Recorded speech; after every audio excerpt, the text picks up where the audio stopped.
Justicia divina, increíble lo que acaba de hacer Liz Vilchis ante el presidente López Obrador al revelar y exhibir tremenda información ante todo México. ¿Se acuerdan que con la reforma judicial decían los prianistas que habría crisis económica? Pues no fue así. Liz Vilchis mostró unas gráficas donde la oposición se va a tragar sus palabras. También destacó que después de 50 años no se devaluará nuestra moneda mexicana y lo único que acertó la oposición fue que para el sexto año de gobierno los partidos de oposición estarían debilitados, pues el pueblo de México ya no cree en los prianistas. Y también exhibieron al traidor de Ernesto Zedillo, que ahora el PRIAN lo hace pasar como pseudo proceder de la democracia. No se te olvide compartir esta información y darle manita arriba para que más mexicanos se enteren de esta noticia. A continuación con el video. Y vamos a iniciar. ¿Se acuerdan que durante toda la discusión de la reforma al Poder Judicial, pues los agoreros del desastre decían que el dólar se iba a disparar y que íbamos a tener una crisis? Pues resultó falso. En medios de comunicación y en redes sociales se dijo que se devaluaría el peso si se aprobaba la reforma al Poder Judicial, pero no ha sido así, como decía. El peso es la segunda moneda más apreciada a nivel mundial. Este gobierno será el primero después de más de 50 años que no se devaluará nuestra moneda. Y esto nos da la oportunidad de ir hacia atrás. Les vamos a mostrar una joya que encontramos el equipo de esta sección y les vamos a decir esta imagen que ven aquí en pantalla. Si le hacen zoom, por favor, mientras voy describiéndola. Circuló en el año 2018 en redes sociales y también se imprimían volantes y carteles para intentar inhibir el voto en ese momento del candidato a la presidencia de la República, Andrés Manuel López Obrador, que resultó ganador en esa contienda y ahora es el presidente constitucional. Dijeron que si a México lo gobernaba el licenciado AMLO, el dólar estaría a 30 pesos. Habría inflación del 10%, que caería la inversión extranjera 5% y el turismo 7%, que sería el peor arranque de una administración en 70 años. ¿Qué pasó? Todo lo contrario. Para el segundo año no habría cómo sostener los programas sociales, que no habría capacidad del pago de deuda, que habría devaluación y desempleo. ¿Qué creen? También fue falso. Y que para el tercer año íbamos a vivir una de las peores crisis en México con el dólar a 35 pesos. Saludos a Chumel.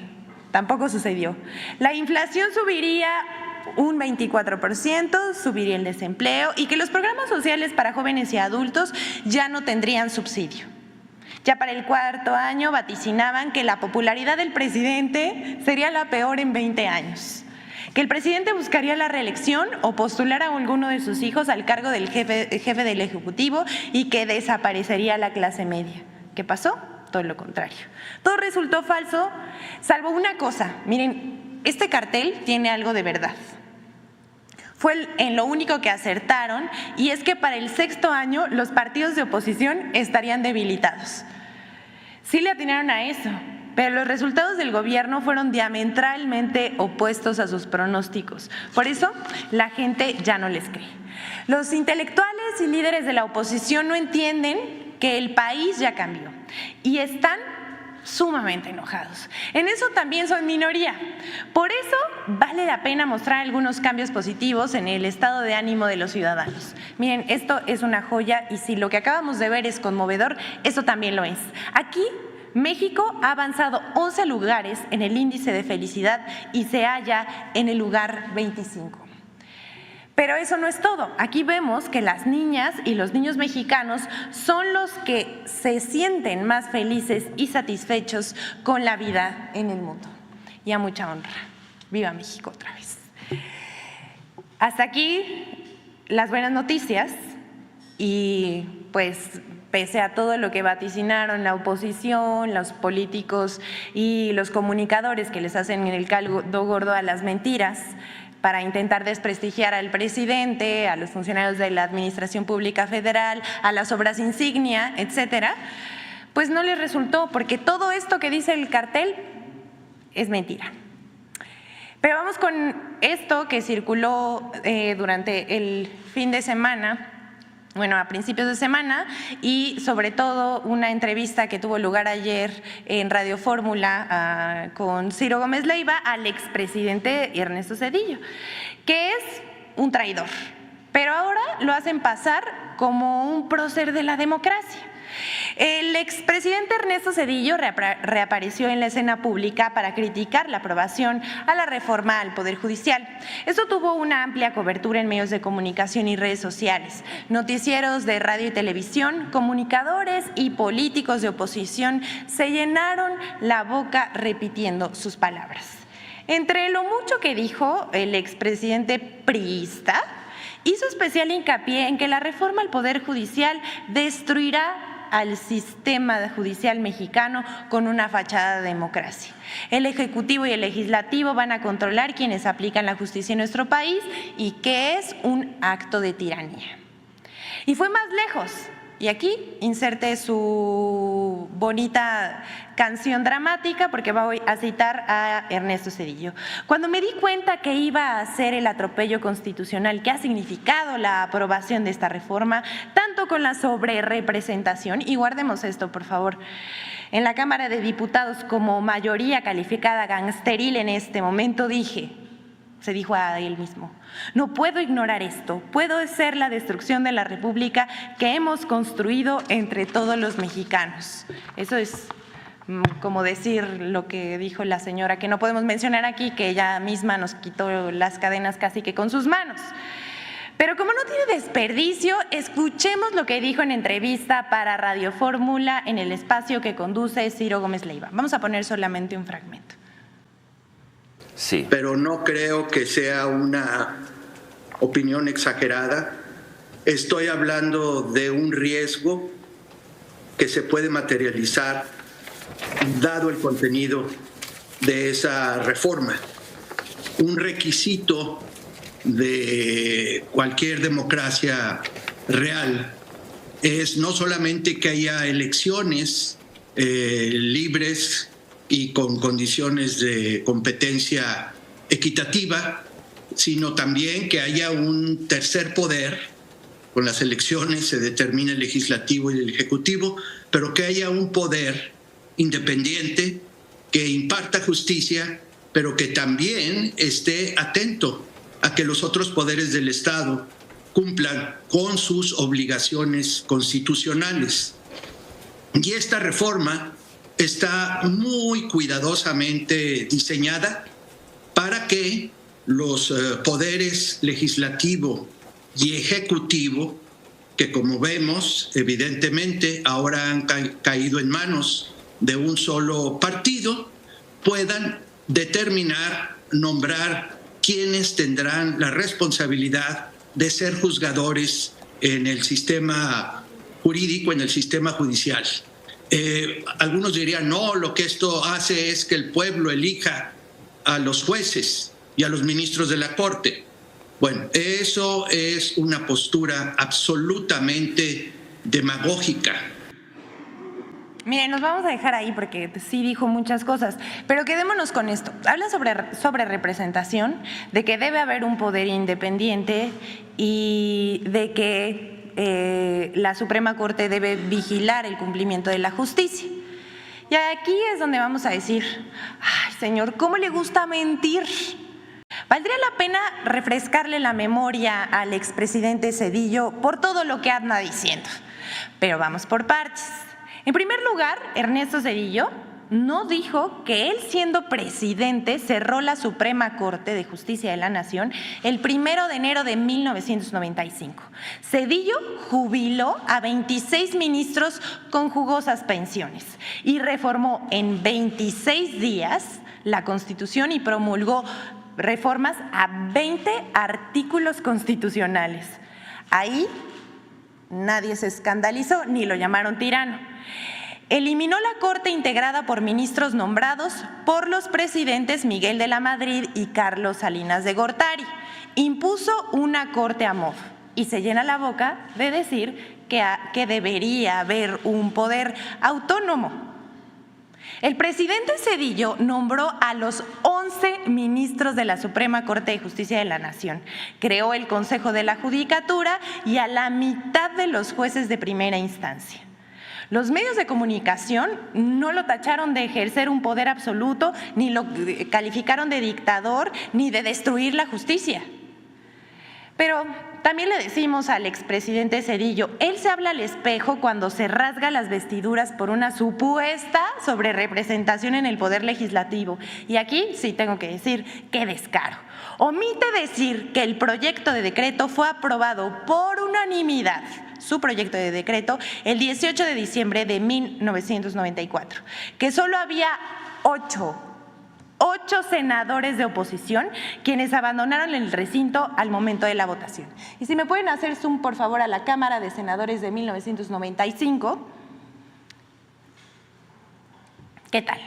En ese momento, 120 escaños del Senado eran ocupados por el PRIAN, quienes votaron por la reforma de Ernesto Zedillo, 95 del PRI y 25 del PAN. Nadie los acusó de sobrerepresentación ni de establecer la dictadura de la mayoría. El PRI contaba con 95 senadores más 25 de PAN, lo cual no impedía una integración monolítica de un poder con las atribuciones de revisar la constitucionalidad de los actos del Ejecutivo. ¿Cómo ven?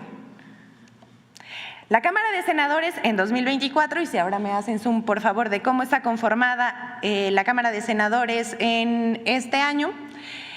Morena tiene 60 senadores, el Partido del Trabajo 9 senadores, el Partido Verde Ecologista de México tiene 14 senadores, Movimiento Ciudadano 5 senadores, Partido Acción Nacional 22 senadores y el PRI, el Partido Revolucionario Institucional, 16 senadores.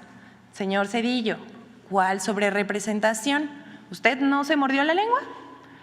Así de desmemoriado anda el expresidente Zedillo. Una reforma judicial que se aprobó en 26 días, la reforma de Ernesto Zedillo, con jugoso regalo para ministros. Por ejemplo, Diego Valadez, quien fungiera como Procurador General de la República entre enero y mayo de 1994 y que, siendo ya nombrado ministro, solamente duró 6 meses, pero sí se le otorgó su pensión vitalicia. Y aunque ya fue aprobada la reforma, continúan mintiendo tan vehementemente que pareciera que algo esconden. Y les vamos a decir que por más de 20 años, la Corte estuvo secuestrada por una mafia que servía a los intereses de los poderosos, de aquellos que se sentían dueños de México.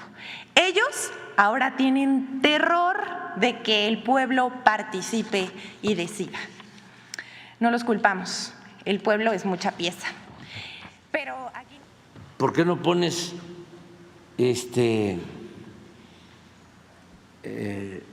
la gráfica de cuántos senadores tenía el PRI cuando Zedillo? Ahorita también la ponemos. Pero fíjense ese fenómeno. ¿Cuántos tenía el PRI? No, juntos 95. Don Zedillo. Y hay quienes sostienen que la llegada del PAN con Fox se pactó afuera y tuvo que ver Zedillo.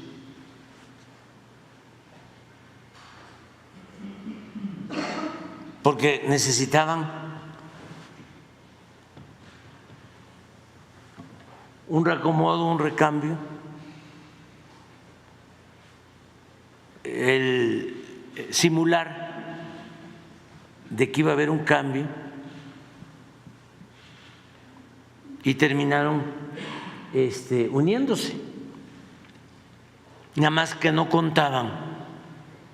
Una de las cosas que me siento más satisfecho es que cuando Zedillo, precisamente, que estaban en ese plan del bipartidismo, que querían establecer un sistema bipartidista desde Salinas, PRI-PAN, porque en esencia es lo mismo.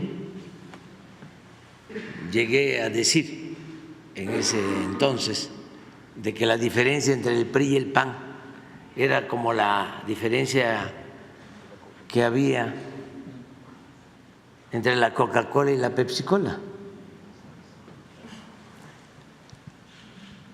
Que eran lo mismo. Hablábamos desde entonces del PRIAN. Bueno, resulta que esto es el 95, en el 97,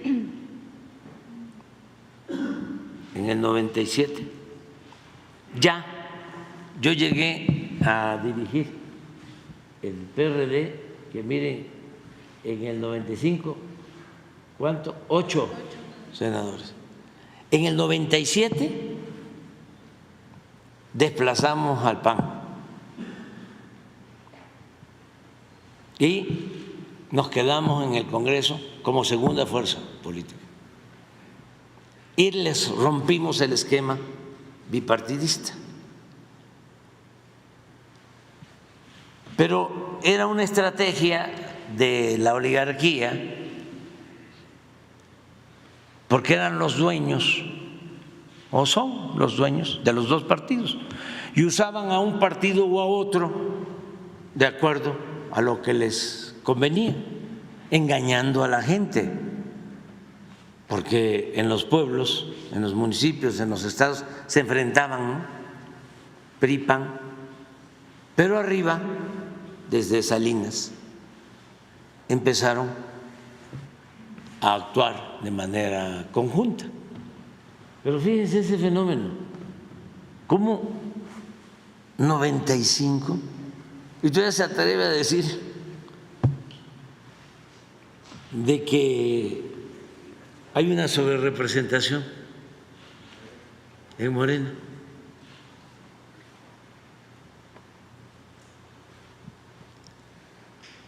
Y esto era lo de antes. Y también en ese entonces ningún medio de información, de comunicación, bueno, algunos, habían honrosas excepciones, pero era la excepción, no la regla, todos alineados completamente. Bueno, al grado de que llega Zedillo, traiciona a Salinas, porque es el que lo pone, ni modo que lo eligió el pueblo, que lo pone de candidato, es Salinas. ¿Y por qué tienen ese éxito? Porque hacen una elección de Estado,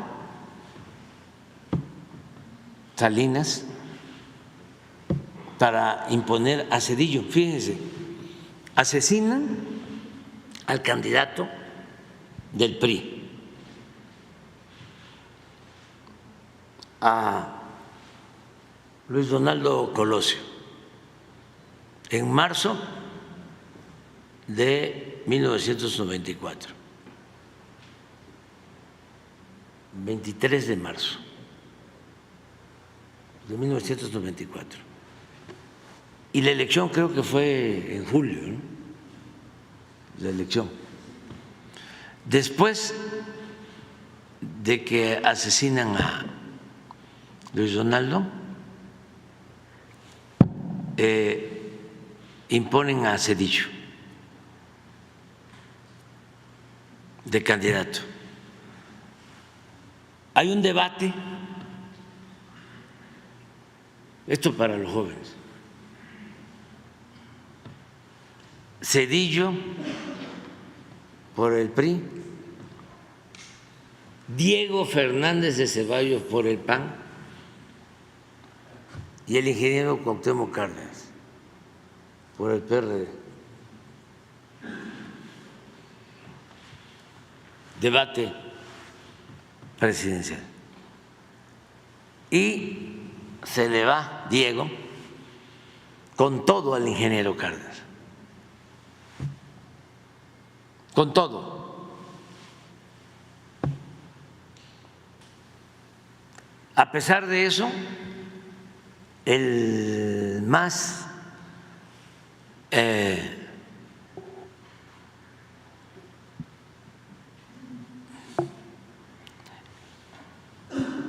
débil de los candidatos,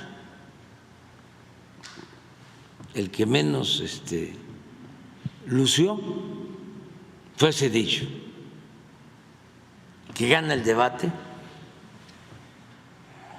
es Diego, pero Salinas está detrás.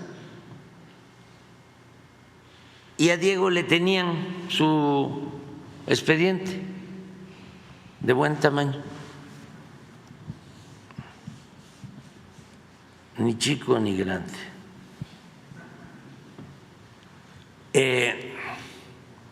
Con lo de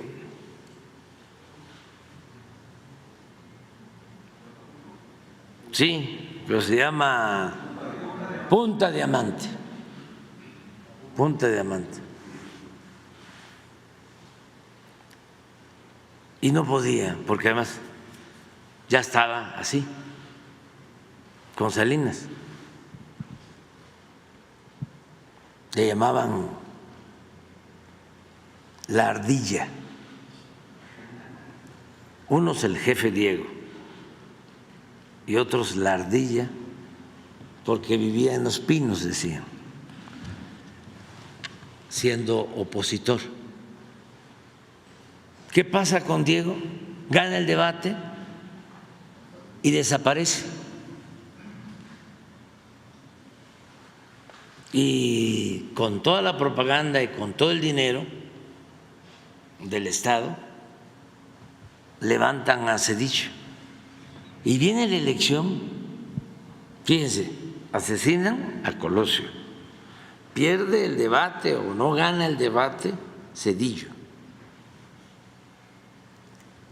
Y viene la elección y barre.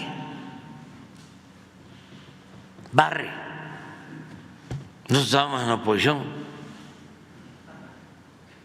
pero se llevaron todo. Entonces, eso es lo que ahora ellos cuestionan y no aceptan que la gente esté apoyando una transformación, un cambio que hacía falta, sobre todo en el Poder Judicial. La gente va a elegir a los jueces, a los magistrados, a los ministros. Ahora en la carta de García Luna hasta los defiende García Luna. Entonces, no, sí está él en contra de la reforma al Poder Judicial, García Luna, como Zedillo. Es que es, al final de cuentas, la misma asociación delictuosa. Así mismito, como terminaron de escuchar esta información, también el presidente Andrés Manuel López Obrador no se quedó con las ganas para exhibir al traidor de Ernesto Zedillo, que se atreve a decir que ahora hay sobrerepresentación de Morena, cuando en 1995 el PRI tenía 95 senadores, pero entonces casi ningún medio decía nada. También destacó a los comunicadores y políticos de oposición que se dedicaron a repetir sus palabras de Ernesto Zedillo de que la reforma judicial destruiría la democracia. Bueno amigos, hasta aquí con la nota de hoy. Deja tu comentario, qué tal te pareció esta información, y si no te has suscrito al canal, suscríbete, que es totalmente gratis. Que tengas un excelente día.